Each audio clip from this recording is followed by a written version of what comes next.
نحمده ونصلي على رسوله الكريم اما بعد فاعوذ بالله من الشيطان الرجيم بسم الله الرحمن الرحيم رب اشرح لي صدري ويسر لي امري واحلل عقدة من لساني يفقهوا قولي۔ ناظرین، پروگرام اللہ کے خوبصورت نام کے ساتھ آپ کی خدمت میں حاضر ہیں۔ آج ہم انشاءاللہ اللہ سبحانہ وتعالی کے نام الحکیم پر بات کریں گے۔ الحکیم، حکمت والا، بہترین فیصلے کرنے والا، دانائی پر مبنی ہر کام کرنے والا، جس کے کاموں اور جس کی تدبیر میں کسی قسم کا کوئی خلل نہیں ہوتا، کوئی اس کی تدبیر کو موڑ بھی نہیں سکتا، جس کا ہر فیصلہ درست فیصلہ ہوتا ہے، جس کے کسی کام میں کوئی نقص نہیں ہوتا، جس کی ہر بات درست ہوتی ہے، جس کی ہر بات حکمت پر مبنی ہوتی ہے، اور جس کا ہر فیصلہ صحیح فیصلہ ہوتا ہے، وہ ہے ہمارا رب الحکیم، صاحب حکمت، صاحب دانائی۔ قرآن مجید میں ہم دیکھتے ہیں تو اللہ سبحانہ تعالیٰ کا یہ نام تقریباً 94 بار آیا ہے، 94 ٹائمز، اور اکثر اس کی صفت عزیز کے ساتھ ہے، العزیز الحکیم، اور اسی طرح ایک جگہ الحکیم الخبیر بھی آیا ہے۔ تو اللہ سبحانہ تعالی ہر کام میں حکمت سے فیصلے کرتا ہے۔ اس نے جو کچھ پیدا کیا اس کی تخلیق میں حکمت ہے۔ آئیے ہم دیکھتے ہیں کہ قرآن مجید میں اس کا ذکر کس انداز میں ملتا ہے۔ سورۃ صاد میں اللہ تعالیٰ فرماتے ہیں وَمَا خَلَقْنَا السَّمَاءَ وَالْأَرْضَ وَمَا بَيْنَهُمَا بَاطِلًا ذَلِكَ ظَنُّ الَّذِينَ كَفَرُوا فَوَيْلٌ لِّلَّذِينَ كَفَرُوا مِنَ النَّارِ، اور ہم نے آسمان اور زمین اور جو کچھ ان کے درمیان ہے، یعنی جو کچھ بھی ہے، یہ سب چیزیں بیکار پیدا نہیں کی۔ یہ تو ان لوگوں کا گمان ہے جو کفر کرتے ہیں، اور ایسے لوگوں کے لیے دوزخ کی آگ سے ہلاکت ہے۔ تو اس سے پتہ یہ چلتا ہے کہ آسمانوں کی تخلیق ہو یا زمین کی یا ان کے درمیان کی کسی بھی چیز کی، ان میں سے ایک ایک چیز، کوئی چھوٹی چیز ہو یا بڑی ہو، سفید ہو یا سیاہ ہو، ہر چیز کے پیدا کرنے کا ایک مقصد ہے، اور سب سے بڑھ کر انسان کی تخلیق کا ایک مقصد ہے۔ جہاں ایک چیونٹی کی پیدائش کا مقصد ہے، جہاں ایک ہاتھی کے پیدا کرنے کے پیچھے کوئی حکمت کار فرما ہے، وہاں انسان کی تخلیق بھی بے معنی اور بے مقصد نہیں ہو سکتی۔ اسے باقی تمام مخلوق سے اوپر اٹھ کر، جانوروں کی سطح سے بلند ہو کر کوئی بہتر کام کرنا ہے، اور اسے اپنی زندگی کا مقصد معلوم کرنا ہے۔ انسان اگر حیوانی سطح پر رہے تو اس کا سروکار صرف کھانے پینے سے ہوتا ہے، صرف اپنی نسل کی افزائش کرنے سے ہوتا ہے، جیسے تمام جانور کرتے ہیں۔ دنیا میں آتے ہیں، اپنی زندگی گزارتے ہیں، کھاتے ہیں، پیتے ہیں، چرتے ہیں، چگتے ہیں، بچے پیدا کرتے ہیں، ان کو بڑا کرتے ہیں، اور پھر اس کے بعد جب ان کا وقت آ جاتا ہے تو وہ ختم ہو جاتے ہیں۔ لیکن اللہ سبحانہ تعالیٰ نے انسان کی تخلیق میں ایک بہت بڑا مقصد رکھا ہے، اور وہ مقصد ہے کہ انسان اپنی عقل سے کام لیتے ہوئے، اللہ سبحانہ تعالیٰ کی نشانیوں پر غور کرتے ہوئے اللہ سبحانہ تعالیٰ کی اطاعت اور فرمانبرداری کرے اور اپنے رب کو پائے۔ تو بہرحال اللہ تعالیٰ نے جو کچھ بھی پیدا کیا وہ سب ایک حکمت پر مبنی ہے، ایک مصلحت کے تحت ہے، اور عقل مند لوگ اس مصلحت کو پا لیتے ہیں، اور وہ پکار اٹھتے ہیں الذین یذکرون اللہ قیاما وقعودا وعلی جنوبہم ویتفکرون فی خلق السماوات والارض ربنا ما خلقت ھذا باطلا۔ وہ اللہ کو اٹھتے بیٹھتے لیٹتے یاد کرتے ہیں، اور زمین و آسمان کی تخلیق میں غور و فکر کرتے ہیں، اور کہتے ہیں کہ اے رب، تو نے یہ سب کچھ بیکار پیدا نہیں کیا، بے مقصد نہیں ہو سکتا، ایسے کھیل تماشے کے طور پر پیدا نہیں کیا، اس کے پیچھے ضرور کوئی حکمت اور مصلحت کار فرما ہے۔ اور وہ اس نتیجے پر پہنچ جاتے ہیں کہ یہ سب کچھ ایک عظیم ہستی کا پیدا کرتا ہے، اور جب ان کے دل میں اللہ کی عظمت آتی ہے تو پھر وہ اسی کے آگے جھک جاتے ہیں، اس کی عبادت کرنے میں عار محسوس نہیں کرتے، ان کے اندر کسی قسم کا کوئی تکبر نہیں ہوتا۔ تو حقیقت یہ ہے کہ الحکیم رب نے زمین و آسمان کی ہر چیز ایک مقصد کے تحت پیدا کی۔ سورۃ الجاثیہ میں اللہ تعالیٰ فرماتے ہیں ان فی السماوات والارض لآیات للمؤمنین وفی خلقکم وما یبث من دابۃ آیات لقوم یوقنون واختلاف اللیل والنہار وما انزل اللہ من السماء من رزق فاحیا به الارض بعد موتها وتصریف الریاح آیات لقوم یعقلون.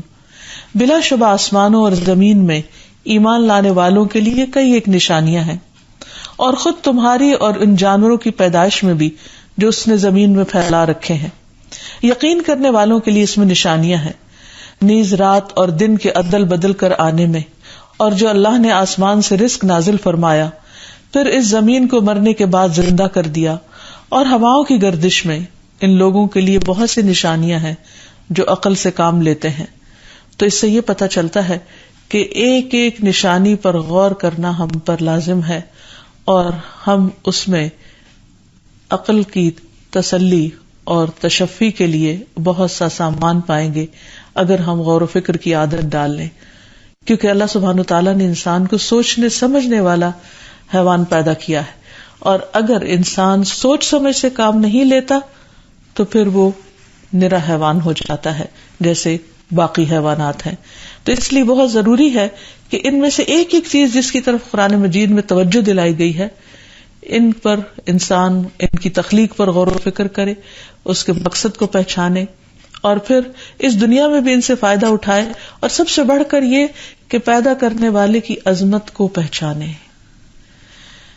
ایک اور جگہ پر فرمایا أَلَمْ نَجْعَلِ الْأَرْضَ مِهَادًا وَالْجِبَالَ أَوْتَادًا وَخَلَقْنَاكُمْ أَزْوَاجًا وَجَعَلْنَا نَوْمَكُمْ سُبَاتًا وَجَعَلْنَا اللَّيْلَ لِبَاسًا وَجَعَلْنَا النَّهَارَ مَعَاشًا وَبَنَيْنَا فَوْقَكُمْ سَبْعًا شِدَادًا وَجَعَلْنَا سِرَاجًا وَهَّاجًا وَأَنزَلْنَا مِنَ الْمُعْصِرَاتِ مَاءً ثَجَّاجًا لِنُخْرِجَ بِهِ حَبًّا وَنَبَاتًا وَجَنَّاتٍ أَلْفَافًا. کیا ہم نے زمین کو ایک گہوارہ نہیں بنایا اور پہاڑوں کو میخوں کی طرح نہیں گاڑ دیا؟ یعنی غور تو کرو، دیکھو تو صحیح اللہ نے چیز بنائی کیسے. ہم کبھی انسان کی کوئی بنائی ہوئی چیز دیکھتے ہیں تو ایک دم مروب ہو جاتے ہیں، ایک دم خوش ہو جاتے ہیں، حیران ہو جاتے ہیں. تو اللہ سبحانہ وتعالیٰ نے اتنی بڑی بڑی چیزیں جو بنائی ہیں ان کی طرف توجہ کیوں نہیں کرتے؟ اور پھر فرمایا اور تمہیں جوڑے جوڑے پیدا کیا، یہ بھی اللہ کی نشانیوں میں سے ایک نشانی ہے. تمہاری نیند کو سکون کا باعث بنایا، اور رات کو پردہ پوش بنایا، دن کو معاش کا وقت بنایا. تمہارے اوپر 7 مضبوط آسمان بنا دیے، اور ایک بھڑکتا ہوا چراغ یعنی سورج بنایا، اور نچڑنے والے بادلوں سے لگاتار بارش برسائی تاکہ اس سے ہم اناج اور سبزی اور گھنے باغ اگائیں. کہ کس طرح پورا ایک لائف سائیکل ہے، ایک چیز دوسرے کو سپورٹ کر رہی ہے، ایک چیز دوسرے کا سبب ہے، اور ایک چیز دوسرے کے فائدے کے لیے ہے. تو اس میں اگر انسان کسی کے بھی فائدے کے لیے نہ ہو تو اس کا مقصد ختم ہو جاتا ہے. تو انسان کو اللہ سبحانہ وتعالیٰ کی ان حکمتوں پر اور ہر چیز کے پیدائش کے پیچھے جو حکمت ہے اس پر غور و فکر کرنا چاہیے. پھر اسی طرح رات اور دن کے بنانے میں بھی حکمت ہے. فرمایا اللہ الذی جعل لکم اللیل لتسکنوا فیہ والنہار مبصرا ان اللہ لذو فضل علی الناس ولکن اکثر الناس لا یشکرون. اللہ وہ ذات ہے جس نے تمہارے لیے رات بنائی تاکہ تم اس میں آرام کر سکو، اور دن کو روشن بنا دیا.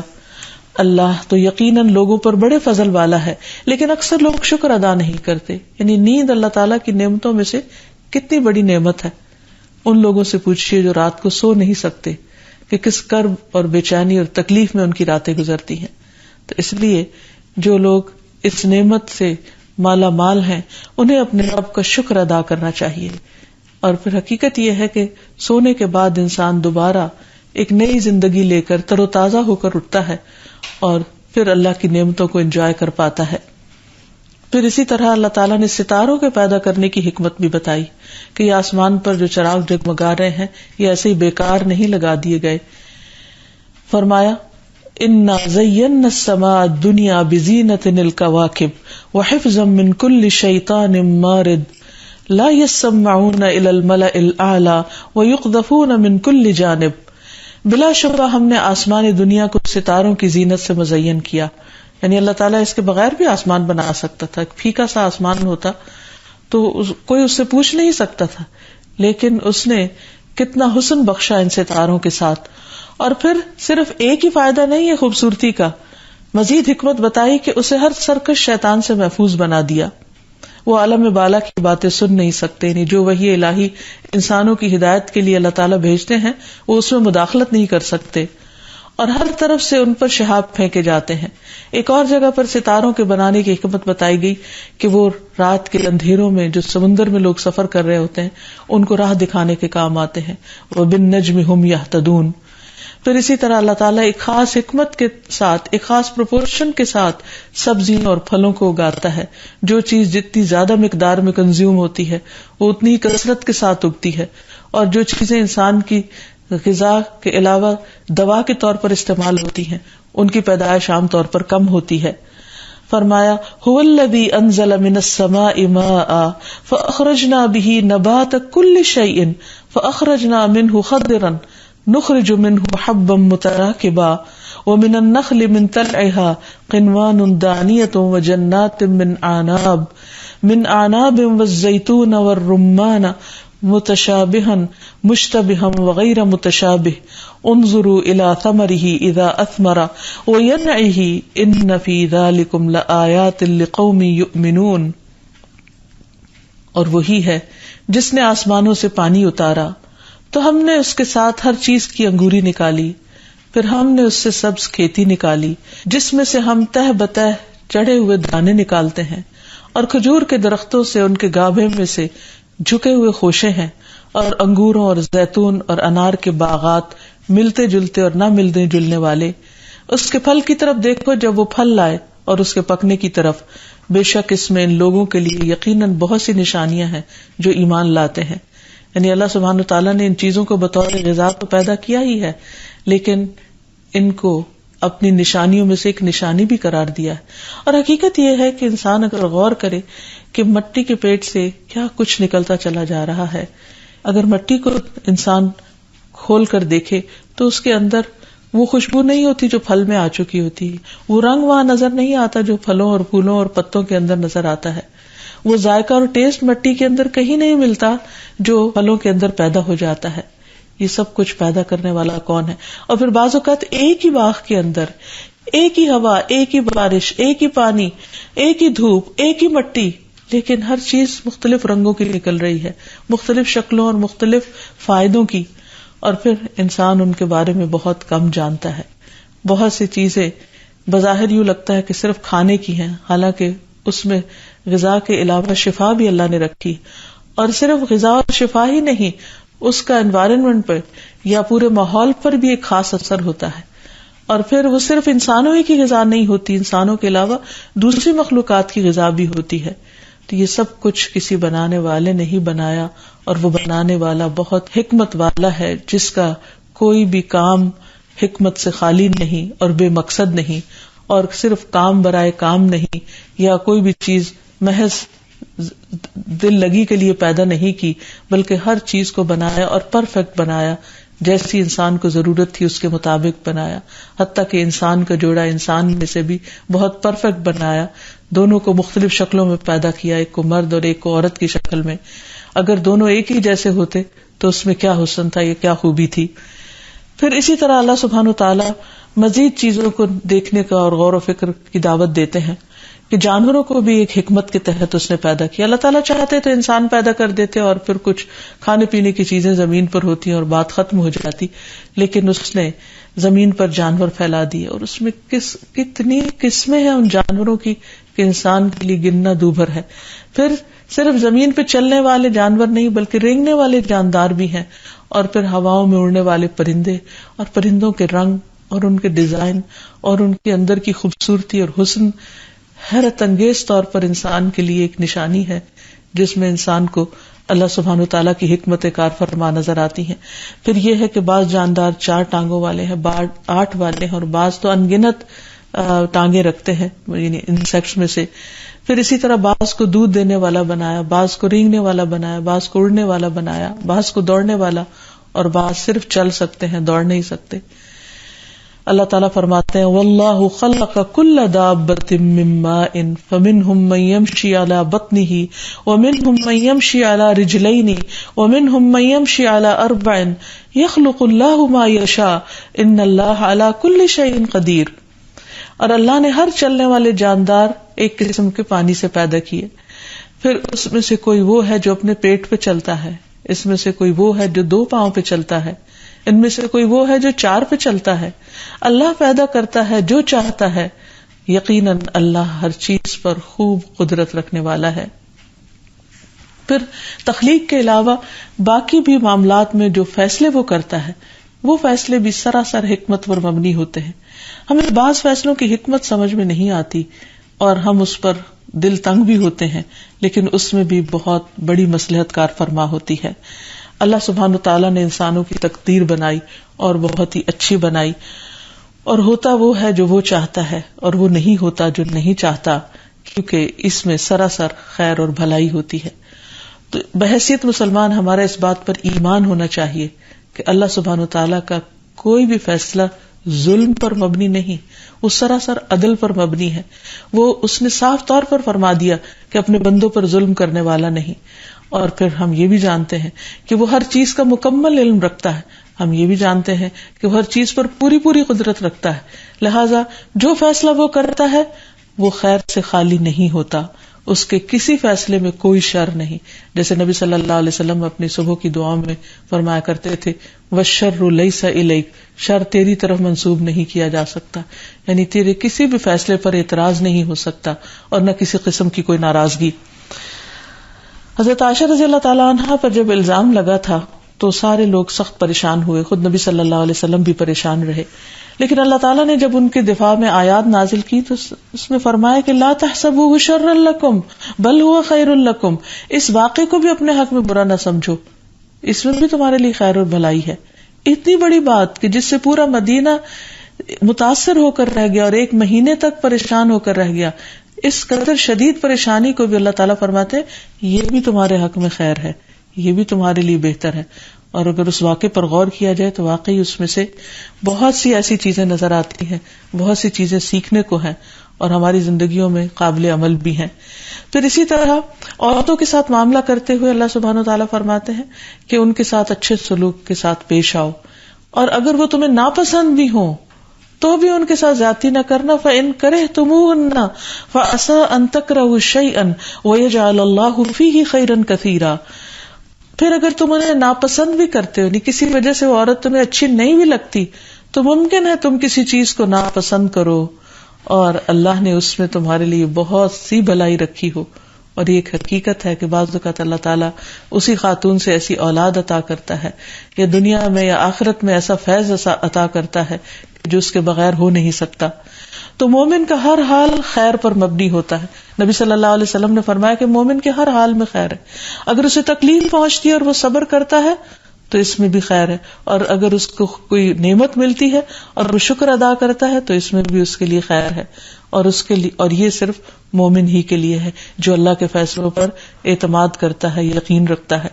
پھر اسی طرح زندگی میں انسان کو مختلف طرح کی آزمائشیں، مصیبتیں، تکلیفیں آتی رہتی ہیں اور انسان سمجھتا ہے کہ میرے ساتھ بڑی زیادتی ہوئی. بعض اوقات وہ چلا اٹھتا ہے کہ اٹس ناٹ فیئر، یہ شاید یہ اللہ تعالیٰ کا عدل نہیں، نعوذ باللہ. ایسا کچھ بھی نہیں، ہر معاملے میں خیر ہی خیر ہوتی ہے.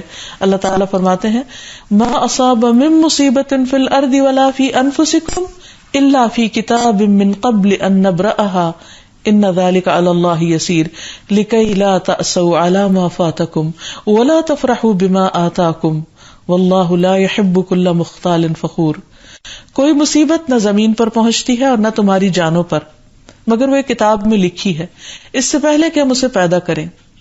یقیناً یہ اللہ کے لیے بہت آسان ہے تاکہ تم نہ اس پر غم کرو جو تمہارے ہاتھ سے نکل جائے اور نہ اس پہ اکڑ جاؤ جو تمہیں وہ عطا کرے. اور اللہ کسی تکبر کرنے والے، بہت فخر کرنے والے سے محبت نہیں رکھتا.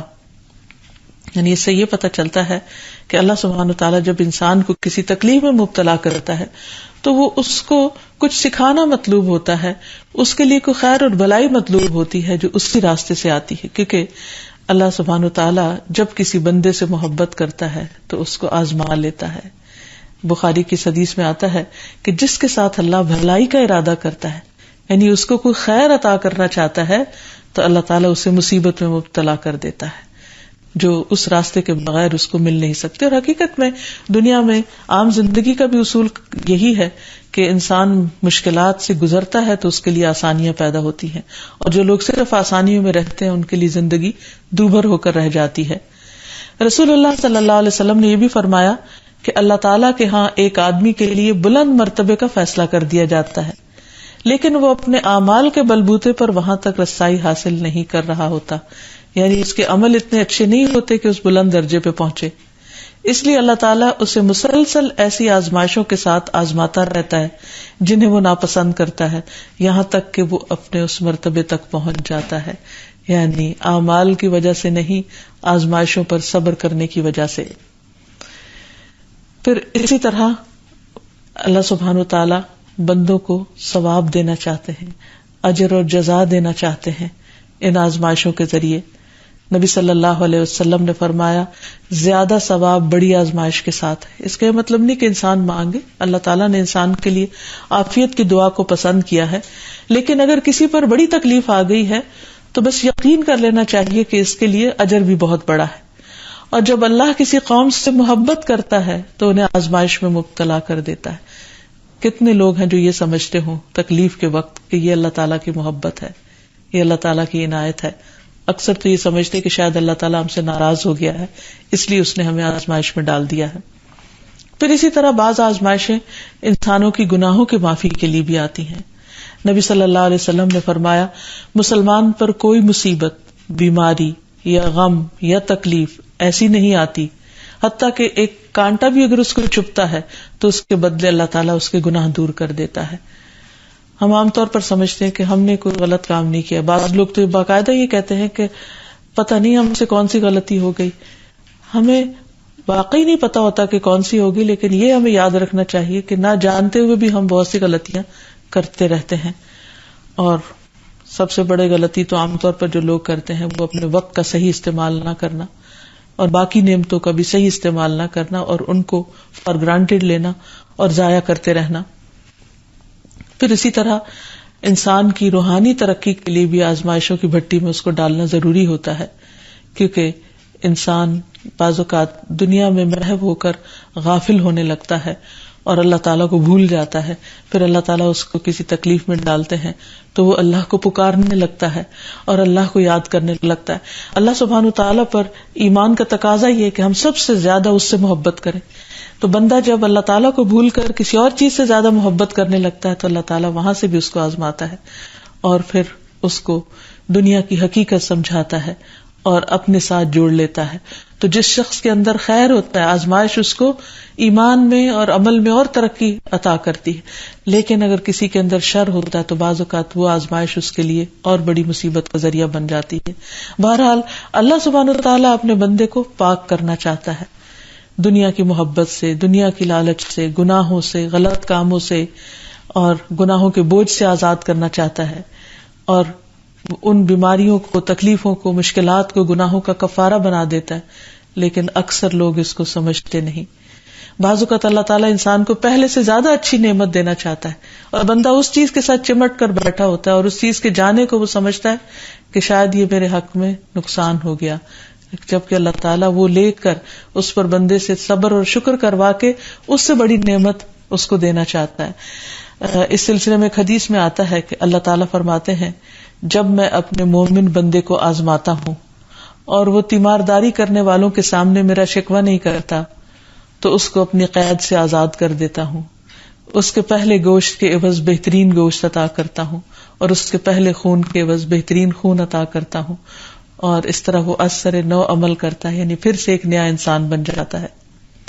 اسی طرح ہم دیکھتے ہیں کہ اللہ سبحانہ وتعالیٰ کے جو شرعی احکامات ہیں، جو دین کے بارے میں ہمیں ہدایات دی گئی ہیں، وہ بھی سراسر حکمت پر مبنی ہیں. مثلاً اللہ تعالیٰ ہمیں گھر میں داخل ہونے کے آداب کے بارے میں سکھاتا ہے کہ جب تم گھر میں داخل ہو تو سلام کیا کرو، اجازت لے کر داخل ہوا کرو. تو اس میں بھی بہت بڑی حکمت ہے. قرآن مجید میں ہے وَإِذَا بَلَغَ الْأَطْفَالُ مِنْكُمُ الْحُلُمَ فَلْيَسْتَأْذِنُوا كَمَا اسْتَأْذَنَ الَّذِينَ مِنْ قَبْلِهِمْ كَذَلِكَ يُبَيِّنُ اللَّهُ لَكُمْ آيَاتِهِ وَاللَّهُ عَلِيمٌ حَكِيمٌ. اور جب بچے سن بلوغ کو پہنچ جائیں تو وہ بھی اس طرح اذن لیا کریں جیسا کہ ان سے پہلے ان کے بڑے اذن یا اجازت لیتے تھے، یعنی گھر میں اجازت لے کہ مرد داخل ہوں. اللہ تعالیٰ اسی طرح تمہارے لیے اپنے احکام کھول کر بیان کرتا ہے. اللہ سب کچھ جاننے والا اور حکمت والا ہے. یعنی اس آیت میں خاص طور پر علیم حکیم کا لفظ بھی آیا ہے. عطا کہتے ہیں کہ میں نے ابن عباس سے پوچھا کیا میں اپنی بہن سے بھی اندر آنے کی اجازت لوں؟ تو انہوں نے کہا ہاں. میں نے دوبارہ پوچھا کہ میری 2 بہنیں ہیں جو میری زیر پرورش ہیں، میں ان پہ خرچ کرتا ہوں، کیا میں ان سے بھی اجازت لیا کروں؟ آپ نے کہا ہاں. کیا تم انہیں عریاں دیکھنا پسند کرو گے؟ کہ ہو سکتا ہے وہ جب گھر میں کسی مرد کو نہ پائے تو وہ بہت ریلیکسڈ ہو اور ایسے لباس میں ہو، لیکن اگر تم اچانک داخل ہو جاؤ گے تو یہ تمہارے لیے امبیرسمنٹ کا ذریعہ ہوگی. تو اس کے بعد آپ نے یہ آیت پڑھی کہ اے لوگوں وہ جو ایمان لائے ہو چاہیے کہ وہ لوگ تم سے اجازت طلب کریں جو تمہاری ملکیت میں ہے.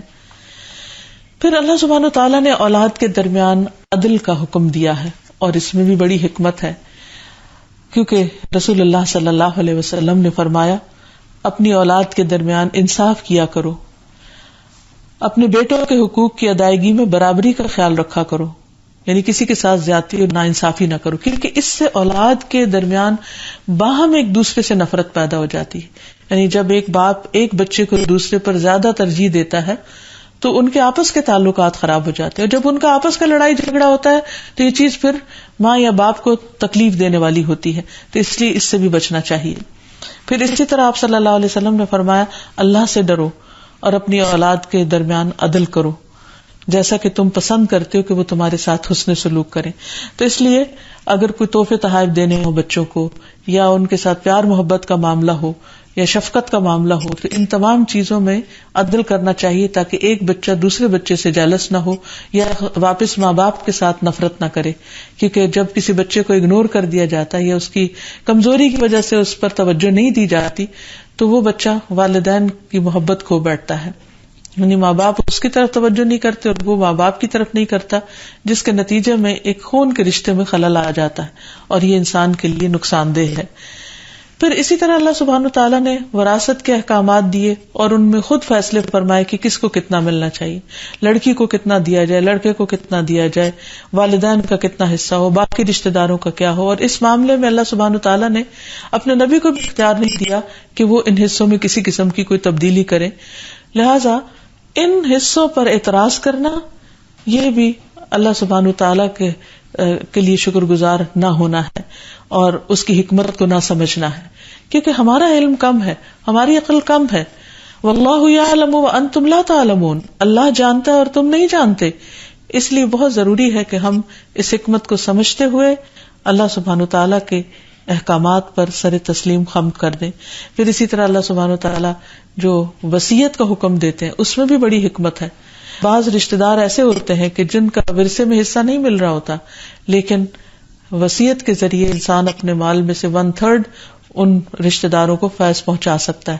یعنی انسان کا جب قرض ادا ہو جائے اور اس کے باقی ذمہ داریاں پوری ہو جائیں تو ورثہ تقسیم ہونے سے پہلے ان کا حق دے دیا جائے گا، اور اس میں خاص طور پر یتیم پوتے کو اسی حصے میں سے حصہ مل سکتا ہے، یعنی وصیت کے ذریعے.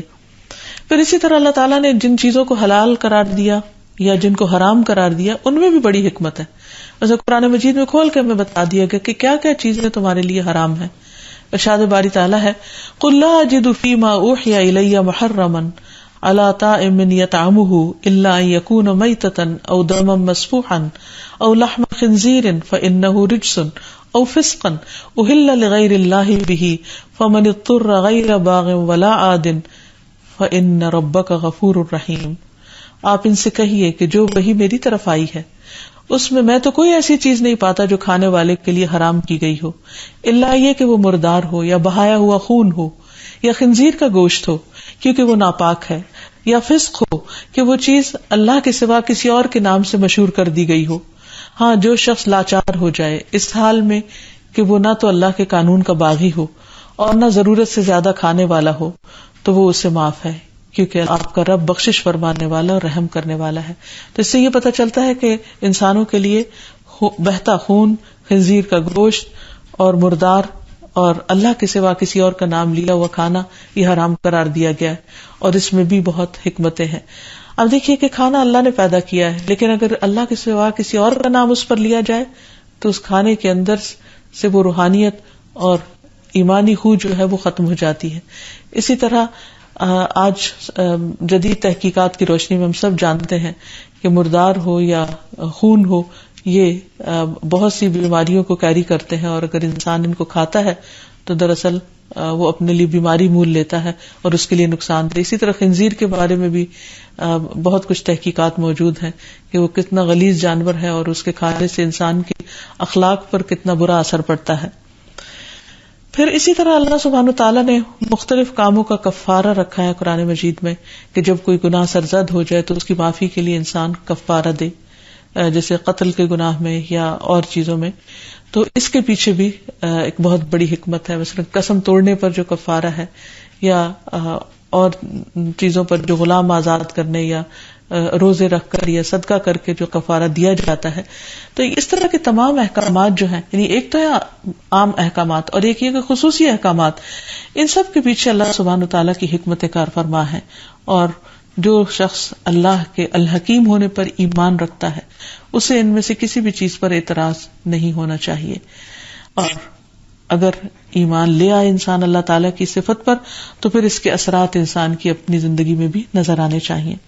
سب سے پہلی بات تو یہ کہ انسان اپنی عقل کو اور اپنی سمجھ کو ترقی دے اور اللہ تعالیٰ سے حکمت مانگے، کیونکہ قرآن مجید میں آتا ہے یؤتی الحکمت من یشاء ومن یؤت الحکمت فقد اوتی خیرا کثیرا. وہ جس کو چاہتا ہے حکمت عطا کرتا ہے، اور جس کو حکمت مل جائے اس کو تو خیر کثیر مل جاتی. اور حکمت کیا ہے؟ کسی بھی چیز کو اس کی صحیح جگہ پر رکھنا، یعنی اپنے آپ کو، اپنے کام کو، مقام کو، مرتبے کے دوسرے کے کام، مقام، مرتبے اور زندگی میں مختلف فیصلے کرنے کی جو صلاحیت ہے ان کو صحیح طور پر صحیح جگہ رکھنا. بات کرنے میں کون سی بات کہاں کہنی ہے، کہاں نہیں کرنی، کہاں بولنا ہے، کہاں خاموش ہونا ہے، کس وقت کھانا ہے، کس وقت نہیں کھانا، کیا چیز فائدہ مند ہے، کیا چیز نقصان دہ. ان تمام امور کے بارے میں انسان صرف علم کی بنا پر فیصلے نہیں کر سکتا، اس کے لیے حکمت درکار ہوتی ہے.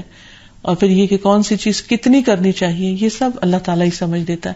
تو اس لیے اللہ تعالیٰ سے دعا کرنی چاہیے کہ اللہ تعالیٰ ہمیں حکمت عطا کرے، اور پھر اس کے لیے انسان سنجیدہ بھی ہو، کوشش بھی کرے اور علم حاصل کرنے کی کوشش کرے تاکہ انسان اپنی عقل کو جلا دے. جب انسان کے اندر سمجھ آ جاتی ہے تو پھر اس کے بہت سے معاملات خود بخود درست ہونے لگتے ہیں اللہ کی دی ہوئی توفیق سے.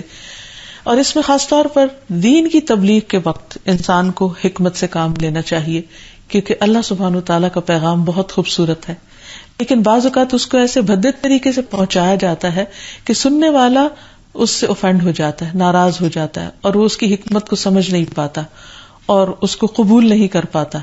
اسی لیے اللہ تعالیٰ نے قرآن مجید میں نبی صلی اللہ علیہ وسلم کو بھی حکم دیا کہ ادعو الی سبیل ربک بالحکمت والموعظۃ الحسنۃ، کہ لوگوں کو اپنے رب کے راستے کی طرف بلاؤ حکمت اور اچھی نصیحت کے ساتھ، کیونکہ انسان کے لیے دوسرے کی بات کو ویسے بھی ماننا اور قبول کرنا مشکل ہوتا ہے، اور اگر انداز درست نہ ہو تو اور بھی زیادہ مشکل ہو جاتا ہے.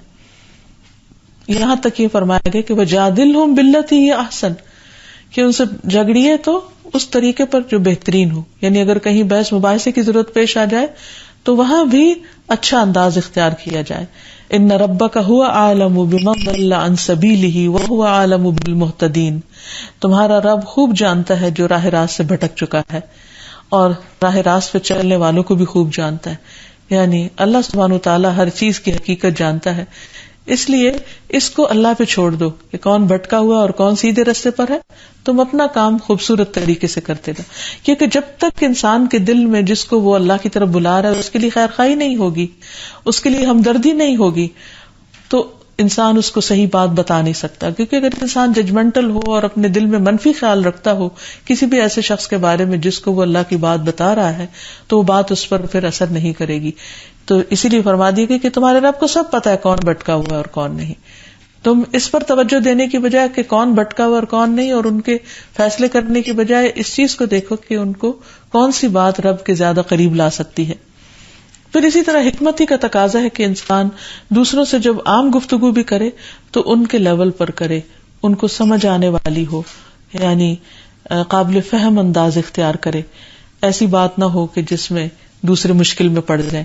نبی صلی اللہ علیہ وسلم کی گفتگو کا طریقہ یہ ہوتا تھا کہ آپ بہت ٹھہر ٹھہر کے بولتے تھے، بات کو سمجھایا کرتے تھے اور پھر مختصر بات کیا کرتے تھے. عمار کہتے ہیں کہ میں نے رسول اللہ صلی اللہ علیہ وسلم کو یہ فرماتے ہوئے سنا کہ آدمی کی لمبی نماز اور خطبے کو مختصر کرنا اس کی سمجھداری کی علامت ہے. بس نماز کو لمبا کرو اور خطبے کو مختصر کرو، کیونکہ بعض بیان جادو اثر رکھتے ہیں، یعنی تھوڑی بات بھی بہت کافی ہو جاتی ہے. پھر سوال یہ پیدا ہوتا ہے کہ حکمت حاصل کیسے کی جائے، یعنی انسان کیا کرے کہ اس کو حکمت ملے. اس کے لیے سب سے پہلی چیز قرآن کے ساتھ گہرا تعلق، کیونکہ قرآن حکمت والی کتاب ہے، حکمت والے رب نے اتاری ہے. قرآن مجید کو بھی والقرآن الحکیم کہا گیا ہے اور اس کی حکمت کی قسم کھائی گئی ہے کہ قسم ہے حکمت والے قرآن کی. اس لیے جو شخص یہ چاہتا ہے کہ اس کی عقل اور فہم اور سمجھ بہترین ہو، اس کو چاہیے کہ وہ قرآن مجید کو غور سے پڑھے. اس سلسلے میں کعب بیان کرتے ہیں کہ قرآن کو لازم پکڑو، کیونکہ قرآن عقل کی تیزی، حکمت کی روشنی اور علم کا سر چشمہ ہے. اسی طرح سنت کی تعلیم، نبی صلی اللہ علیہ وسلم کو اللہ تعالیٰ نے خاص طور پر حکمت عطا کی تھی، لہذا آپ کی سیرت کا مطالعہ کرنا، آپ کی احادیث کا مطالعہ کرنا، آپ کی باتوں پر غور و فکر کرنا اور ان سے اپنی زندگی کے لیے سبق لینا یہ نہایت ضروری ہے. ازواج مطہرات کو اس چیز کا حکم دیا گیا، وَاذْكُرْنَ مَا يُتْلَى فِي بُيُوتِكُنَّ مِنْ آيَاتِ اللَّهِ وَالْحِكْمَةِ إِنَّ اللَّهَ كَانَ لَطِيفًا خَبِيرًا. اور جو تمہارے گھروں میں اللہ کی آیات اور حکمت کی باتیں پڑھ کر سنائی جاتی ہیں انہیں یاد رکھو، بلا شبہ اللہ بڑا باریک بین اور باخبر ہے. یعنی یہاں آیات اللہ سے مراد قرآن مجید ہے اور حکمت سے مراد نبی صلی اللہ علیہ وسلم کی سنت ہے. پھر اسی طرح یہ ہے کہ انسان صاحب حکمت لوگوں کی کمپنی اختیار کرے. ایسے لوگ جن کو اللہ تعالیٰ نے حکمت دی ہے، جن کو اللہ تعالیٰ نے معاملات کی سمجھ دی ہے اور مختلف امور کے اوپر بہترین علم دیا ہے، تو ان کی صحبت اور ان کی کمپنی اختیار کرنے سے بھی انسان کو حکمت حاصل ہوتی ہے. ان کو دیکھ کر، ان کے معاملے کو دیکھ کر، ان کے طریقوں کو دیکھ کر. پھر اسی طرح یہ ہے کہ انسان دوسروں کو بھی اس کی تعلیم دے، یعنی جو صاحب حکمت لوگ ہیں یا جن کو اللہ تعالیٰ نے قرآن و سنت میں فہم عطا کیا ہے یا اس میں سے سبق لینے کی صلاحیت بخشی ہے، تو ان کے لیے لازم ہے کہ وہ اس علم کو دوسروں کے ساتھ شیئر کریں، اس کو بانٹیں، کیونکہ جو انسان دوسروں کے ساتھ بھلائی کرتا ہے تو اللہ تعالیٰ اس کی طرف بھلائی کو لوٹا دیتے ہیں. ابن مسعود رضی اللہ عنہ روایت کرتے ہیں، انہوں نے بیان کیا کہ میں نے نبی صلی اللہ علیہ وسلم کو فرماتے ہوئے سنا کہ حسد صرف دو چیزوں پر جائز ہے. ایک وہ شخص جس کو اللہ نے مال دیا اور اس کو راہ حق پر خرچ کرنے کی قدرت دی، اور دوسرا وہ شخص جسے اللہ نے حکمت دی اور وہ اس کے ذریعے فیصلے کرتا ہے اور وہ اس کی تعلیم بھی دیتا ہے، یعنی خود بھی اس کا استعمال کرتا ہے اور دوسروں کو بھی سکھاتا ہے. پھر اسی طرح یہ ہے کہ نبی صلی اللہ علیہ وسلم کے مختلف فیصلوں کو اگر ہم دیکھیں اور آپ کے معاملات کو دیکھیں تو وہ سراسر حکمت پر مبنی ہے. مثلاً حدیبیہ کے موقع پر آپ نے جو طریقہ اختیار کیا وہ سراسر آپ کی حکمت عملی پر مبنی ہے. پھر اسی طرح بعض اوقات بچوں کی یا دوسروں کی شرارت پر انہیں سزا دینے کی بجائے ان سے پیار اور محبت اور شفقت کا معاملہ کیا. اور یہ بہت سے مواقع ایسے ملتے ہیں ہمیں آپ صلی اللہ علیہ وسلم کی زندگی میں کہ جس سے آپ کے دشمن آپ کے دوست بن جاتے ہیں. اور حقیقت میں یہی حکمت ہے کہ جس سے انسان غیروں کو بھی اپنا بنا لے. اس نام کے ساتھ کچھ دعائیں بھی ملتی ہیں. مثلاً قرآن مجید میں دعا آتی ہے، ربنا لا تجعلنا فتنة للذین کفروا واغفر لنا ربنا انک انت العزیز الحکیم. اے ہمارے رب، ہمیں ان لوگوں کے لیے آزمائش نہ بنا جنہوں نے کفر کیا، اور ہمیں بخش دے اے ہمارے رب، یقیناً تو ہی سب پر غالب اور کمال حکمت والا ہے۔ پھر اسی طرح ابراہیم علیہ السلام کی دعا بھی ملتی ہے، ربنا وابعث فیہم رسولا منہم یتلو علیہم آیاتک ویعلمہم الکتاب والحکمت ویزکیہم انک انت العزیز الحکیم۔ اے ہمارے رب، ان میں ایک رسول مبعوث فرما جو انہی میں سے ہو، وہ ان کے سامنے تیری آیات کی تلاوت کرے، انہیں کتاب اور حکمت کی تعلیم دے اور ان کو پاکیزہ بنا دے، بلا شبہ تو غالب اور حکمت والا ہے۔